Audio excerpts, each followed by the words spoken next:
Assalamualaikum warahmatullahi wabarakatuh. Kami dari kelompok 3 akan menyajikan video pembelajaran mengenai pewarisan sifat. Adapun KD pengetahuan yang kami ambil yaitu 3.5, yakni menerapkan prinsip pewarisan sifat makhluk hidup berdasarkan hukum Mendel.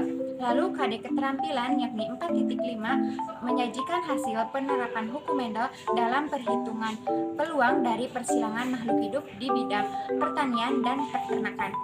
Selanjutnya, 3.5.1 menjelaskan pengertian pewarisan sifat dan 4.5.3 menyajikan hasil analisis berupa perhitungan peluang dari monohibrid dan hibrid.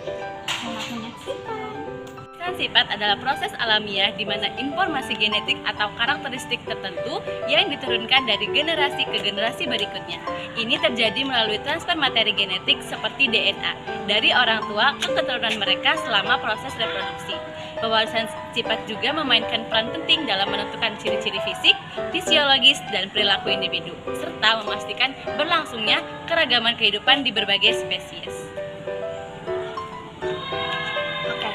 Selanjutnya yaitu mengenai pewarisan sifat. Nah, pewarisan sifat ini terbagi melalui dua mekanisme utama. Yang pertama ada pewarisan gen dominan dan gen resesif. Nah, apa sih yang dimaksud dengan gen dominan?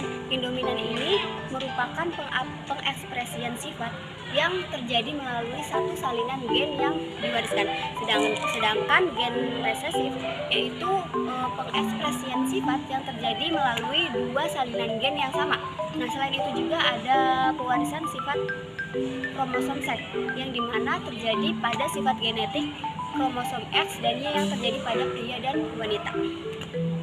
Nah, teman-teman, terkait hukum satu Mendel yang biasa disebut dengan hukum pemisahan gen atau hukum segregasi yang menyatakan bahwa satu dari dua alel gen akan memisahkan diri pada saat proses pembentukan gamet keturunan.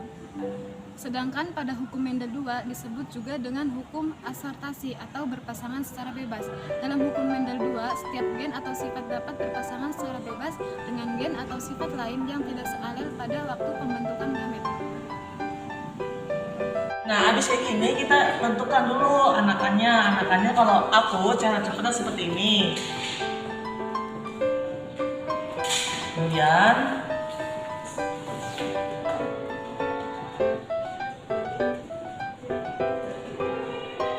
nah, ini 3, 1, ini 3, 1, 3, 1. Itu yang ditanyakannya apa, Mauli? Yang berbulu putih kasar. Putih kasar. Berarti kalau putih kasar ini ada di sini nih, putih kasar. Nah, putih kasarnya nilainya berapa? Nilainya 3 karena ini dihibrid pasti jumlahnya 16 dikali 100. Nah, ini sama dengan 18,75%. Ada nggak jawabannya? Ada. Ada. Nah, udah jadi gitu. Nah, habis kayak gini kita tentukan dulu anakannya. Anakannya kalau aku cara cepatnya seperti ini. Kemudian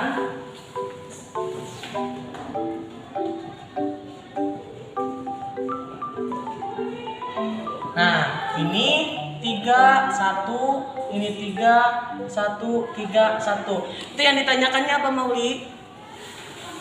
Yang berbulu putih kasar. Putih kasar. Berarti kalau putih kasar ini ada di sini nih, putih kasar. Nah, putih kasarnya nilainya berapa? Nilainya 3 karena ini dihibrid pasti jumlahnya 16 dikali 100. Nah, ini sama dengan 18,75%. Ada nggak jawabannya? Ada. Ada. Nah, udah jadi gitu. Persilangan monohibrid merupakan persilangan antara dua individu dengan satu sifat beda. Nah, contohnya ini pada bunga petis. Di sini ada bunga yang berwarna orange dan juga ada yang bunga berwarna ungu. Nah, apabila bunga ini disilankan, maka akan menghasilkan individu dengan sifat yang baik ataupun sama dengan individu Persilangan dihybrid atau persilangan yang melibatkan dua parental atau dua indukan dengan dua sifat yang berbeda. Contohnya seperti parental yang memiliki karakteristik besar namun tidak berwarna, kemudian parental dengan karakteristik berwarna namun berukuran kecil. Nah, dua sifat tersebut akan digabungkan sehingga terjadilah proses persilangan dihybrid yang akan menciptakan seperti kecil namun berwarna dan juga besar berwarna atau begitupun sebaliknya. Contoh spesies dari persilangan dihybrid ini sebenarnya bisa pada semua spesies. Tergantung bagaimana kita mengamati aspek yang akan disilangkan. Nah, salah satu contoh dari persilangan dihybrid ini diantaranya yaitu seperti ikan lohan, kamfa, yang melibatkan spesies awal yaitu Pieja synpilum dan juga blood parrot yang merupakan ikan hasil hybrid dari Amphilophus citrinellus dan juga Pieja synpilum. Dapat disimpulkan bahwa pewarisan sifat adalah proses penurunan sifat dari induk kepada keturunannya.